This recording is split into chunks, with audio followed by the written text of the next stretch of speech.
did a video on the richest place on this entire planet.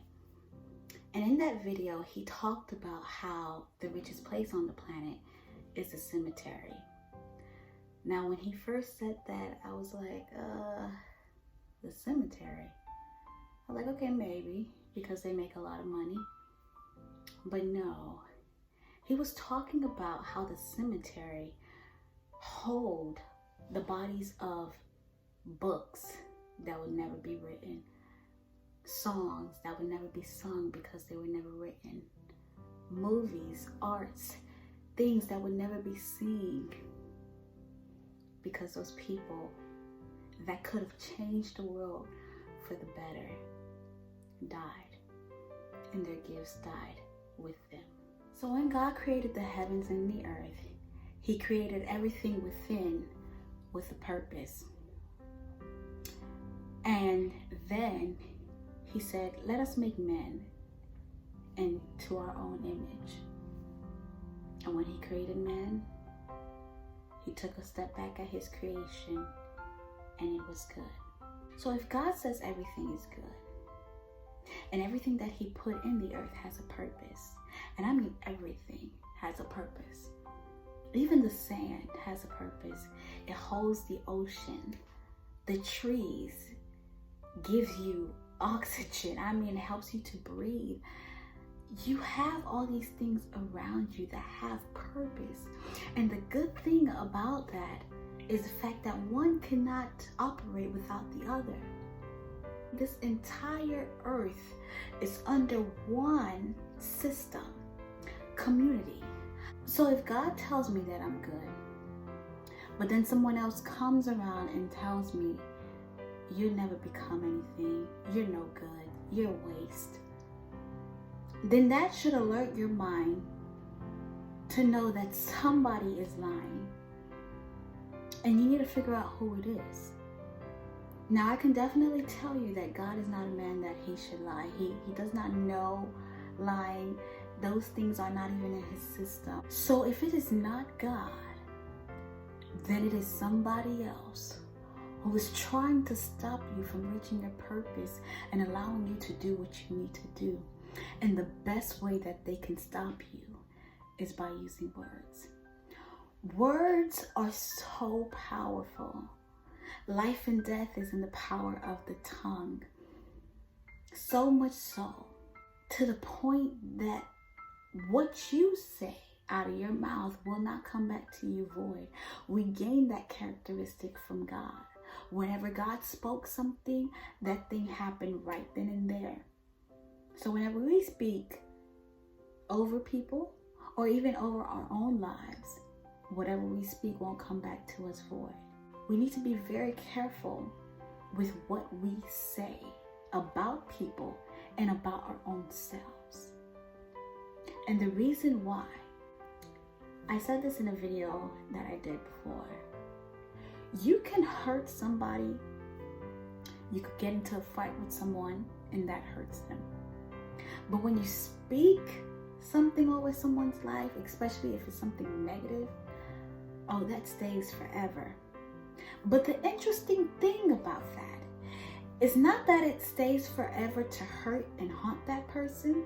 It may, but really, it's there to haunt you, and it's there to hurt you. You know why? Because when you speak something, it forms a seed. And then that seed takes root and it forms a tree. So whatever you speak, you create. I hope I'm making sense. For example, if I told my sister, every time I see you, I can't stand you. You get on my last nerve. You ain't gonna be this, you ain't gonna be that. Every time I see her, even if she's now like this amazing person, which all of my sisters are amazing, this amazing person doing big things, doing well, every time I see her, because I spoke negativity over her life, that is all that I will ever see. I can't see anything good because I sowed something into her life. I've created this tree I've painted something over her that every time that I see her, I'm getting the result of what I've painted, the result of what I spoke. So I sometimes don't understand when parents get upset that their kids don't become anything, because that's what they've said. You created that tree. You painted that picture. So whatever you painted, whatever tree you decide to create, it is going to bear the fruit that you have planted, the seed that you have planted. So words are powerful. You have to be careful of what you say to people and what you say to yourself, but also what you allow for others to say about you. And this is why the word is so powerful. This is why you need to study the word of God, because studying the word of God is studying yourself, but it's actually getting into the mind of the Lord of what he says and what he is saying about you. You are somebody. You are worth more than 1,000,000 words. If he has a purpose for the sand, for the sun, for the trees, what about you?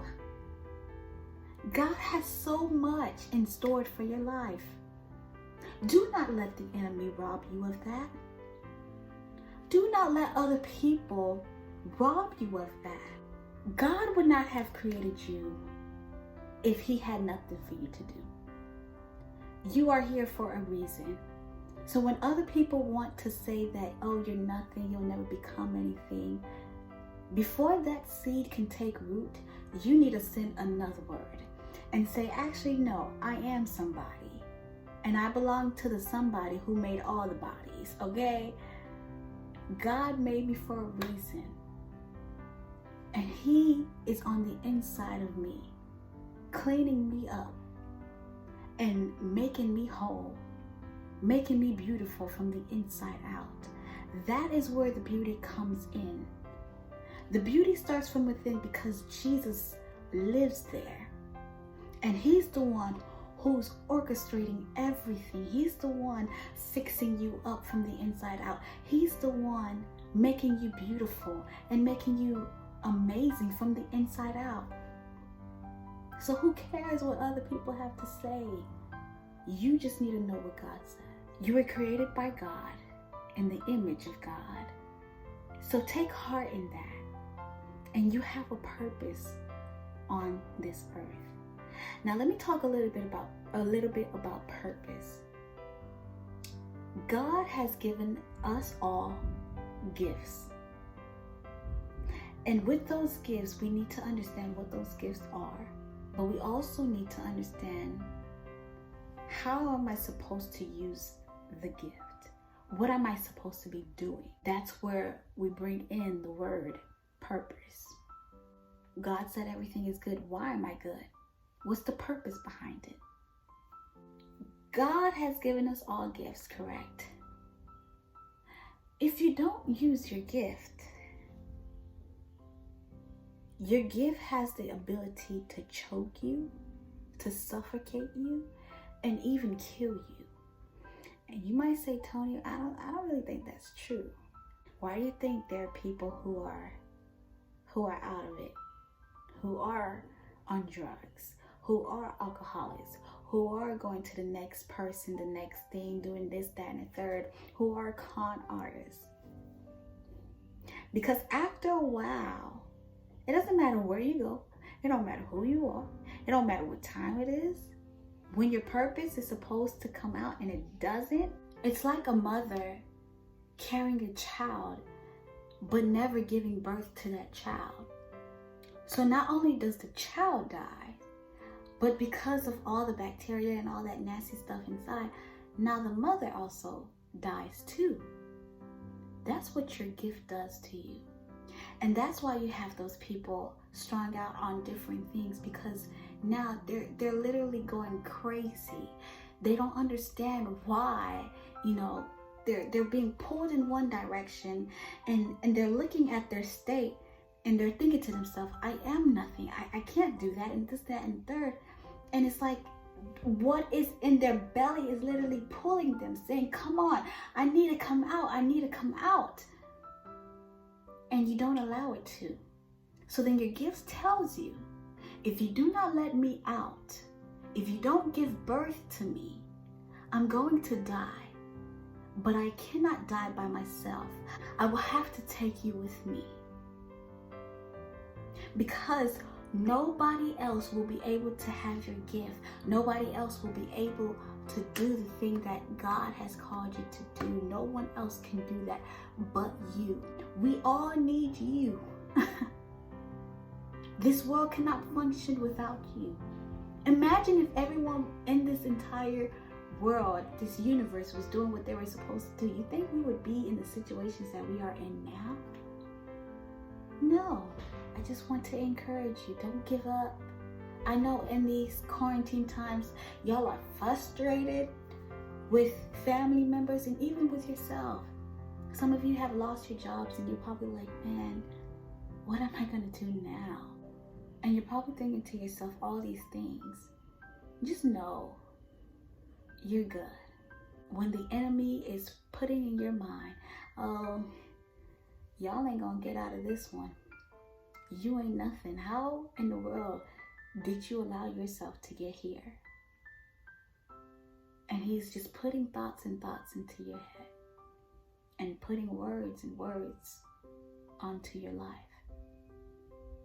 You just need to take the courage and to look at the enemy in his face and say, no, I am someone. And when God created me, he said, it is good.